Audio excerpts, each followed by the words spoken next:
저와 여러분들은 예수님께서 말씀하시는 교회가 어떤 곳인지, 특별히 소아시아 지역의 7교회를 향하여 구체적으로 주시는 말씀들 속에 하나님의 교회의 교회된 모습들을 찾아가고 있는 중입니다. 오늘은 요한계시록 3장 7절부터 13절에 나오는 빌라델비아 교회를 중심으로 해서 말씀을 함께 나누려고 합니다. 먼저 첫 번째로 오늘 본문이 우리들에게 교회를 향하여 주시는 말씀은 이것입니다. 교회는 균형을 유지하는 것이 매우 중요하다는 것입니다. 주님은 권세와 거룩함에 있어서 그 균형을 절대로 놓치지 않으셨습니다.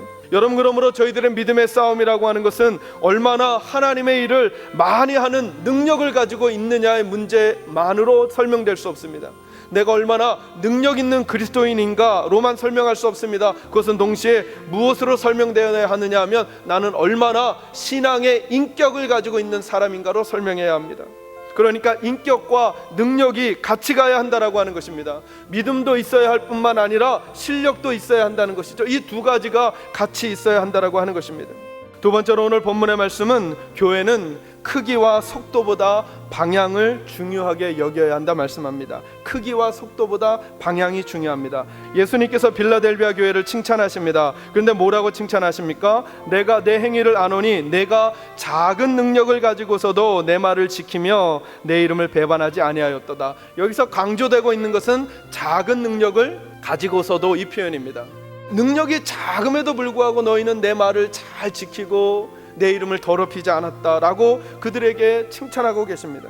여러분, 여기에 주님의 마음이 있는 것입니다. 오늘 교회들이 무엇을 추구해야 하는가? 주님은 이것 때문에 칭찬하지 않았습니다. 너희 교회가 참 건물이 크구나, 너희의 사람들이 많이 모였구나, 너희들이 큰 행사를 많이 하는구나, 너희의 이름을 걸고 구제활동도 많이 하고 이런 활동들을 참 많이 하는구나 라고 칭찬하지 않으셨습니다. 그렇죠? 너희가 작음에도 불구하고 능력이 작아서 별 볼 일 없는 것처럼 보이고 사람들에게 인정받지 못하는 것 같고 뛰어나지 못하는 것 같고, 그럼에도 불구하고 주님은 그 교회를 칭찬하셨습니다. 여러분, 교회는 주님의 마음을 가장 중요하게 여겨야 합니다. 주님께서 무엇을 원하시는지. 그러니까 여러분, 교회는 그 크기와 그 속도보다 방향이 중요하고 자세가 중요한 것입니다. 여러분, 이것은 성도에게도 적용할 수 있습니다.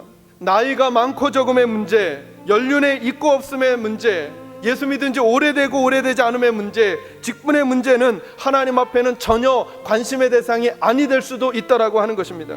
여러분, 연세가 많아지셔도 괜찮습니다. 혹은 연세가 어리셔도 괜찮습니다. 여러분, 우리 모두는 하나님께 쓰임 받을 수 있으며 우리가 어떤 위치에 있든 하나님께 쓰임 받아야만 의미가 있는 것입니다. 세 번째로, 교회는 서로에 대한 인내로 유지되고 만들어져 갑니다. 여러분, 오늘 10절 말씀에 주님이 뭐라고 말씀하십니까? 그 빌라델비아 교회를 칭찬하시면서 칭찬하시는 이유 중에 하나가 뭐냐면 내가 나의 인내의 말씀을 지켰은즉, 이렇게 말씀하십니다. 인내의 말씀을 지켰다. 여러분, 교회가 가장 소중한 가치로 붙들어야 될 게 뭐냐면 말씀의 원리와 기준입니다.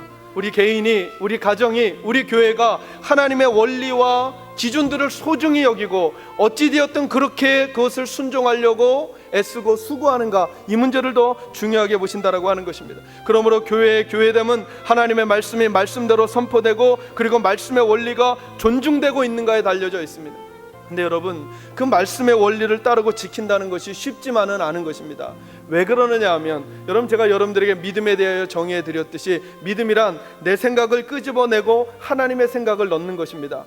여러분, 오해하셔서는 안 될 게, 믿음이란 이런 것이 아닙니다. 내 생각, 내 고집 그대로 유지하고 있으면서 예수님 거 덧붙이겠다 생각하는 것은 믿음이 아닙니다. 혹은 내 생각, 내 고집을 유지시켜 나가고 발현하기 위하여 예수님의 생각을 끌어다가 내 것 뒷받침하는 것, 이것도 믿음이 아닙니다. 여러분, 믿음은 내 생각을 끄집어내야 합니다. 그리고 예수님의 생각을 넣어야 합니다. 내 생각을 꺾고 예수님의 것을 세우는 것입니다. 그러나 여러분, 이게 쉬울까요, 어려울까요? 그래서 이게 어려운 것입니다. 그래서 믿음의 사람들에게 가장 요구되고 있는 덕목 중에 하나가 뭐냐면 오늘 10절 말씀에 나오는 인내입니다. 인내. 오늘 10절에 보니까 내가 나의 인내의 말씀을 지켰다, 이렇게 표현합니다. 이것을 달리 설명하면 이런 뜻입니다. 인내로서 말씀을 지켜냈다. 인내로서. 여러분, 인내라는 게 무엇입니까? 인내란 다른 사람의 희생을 요구하는 게 아니라 내 쪽에서 희생하는 것입니다. 내가 하고 싶은데 안 하는 것, 이것이 인내입니다. 내가 말하고 싶은데 참는 것, 이것이 인내입니다. 내가 하기 싫은데 하는 것, 이것이 인내입니다. 참음으로 견딤으로 말씀을 소중히 여기고 그 원리와 가치를 지켜냈다라고 하는 것입니다. 여러분, 인내라고 하는 단어에 집중하십시오. 다툼과 경쟁이 아니라 인내입니다. 지적과 비판이 아니라 인내입니다. 내 쪽에서의 참음입니다. 하나님의 교회 공동체는 다투고 경쟁한다고 해서 세워지지 않습니다. 여러분, 내가 죽고 내가 참고 내가 낮아짐으로 주님의 방법과 원리를 소중히 지켜내는 것, 여러분, 이것이 쉽지만은 않습니다. 쉽지 않지만 소중한 일이기 때문에 해야 한다라고 하는 것이죠.